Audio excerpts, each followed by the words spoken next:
名，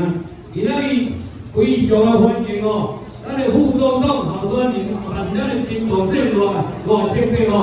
莅临咱本乡来参与哦，伊顶大就有来咱座乡哦，今仔日佫指定讲要来咱座乡参与哦，而且嘛是咱大庄乡咱的县路的亲同哦，我伫遮哦，足简单哦，祝咱副总统哦，这个高票当选哦，谢谢各位大家，谢谢大家，谢谢。单车会，等帅，单车会，单车会，社会，社会，社会。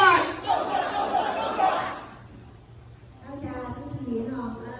所有的老师兄姊妹，咱的副总统候选人哦，咱的前面几位友，各位小总裁，各位哦，咱的民主的前辈啊吼，咱各位手进来的支持者，大家好，大家好。今天有特殊的时间，透过疫情况吼，较歹势，今日非常欢喜，感谢大家利用这透中的时间，来遮吼，来咱的前面副总统候选人来加入了吼。我相信大家拢深深体会到，咱看民众党目前这个总统，深深体会到咱即摆台湾这个民主正义这个统治，只有咱的主权顾回调，咱台湾经济才安定，咱才有法度过一个真安定、安心的这个生活。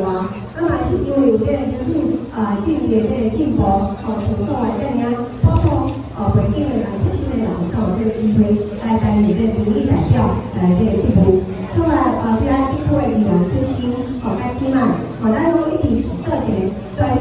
业的民意代表，无做遗憾这个时代。所以咱希望讲过去，咱的国民党这种时代，迄种这个派的政治，也是乌金的政治，咱拢会当透过这个民主政治的过程，来克服。这嘛是咱民主政治可贵的所在。所以希望咱拜托大家2020加2026，真正是一个真关键的时阵。咱希望咱的囡仔，咱的后一代，唔免从中甲咱的大家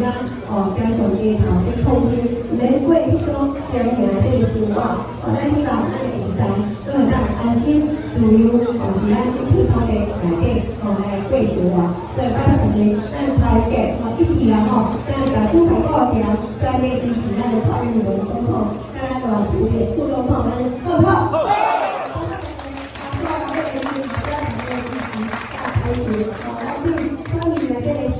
咱决定专业医护做一个专业大家看一个才有一个民意代表，而且拜托大家感谢，谢谢。感谢咱上面顶上拍片咱刘议员。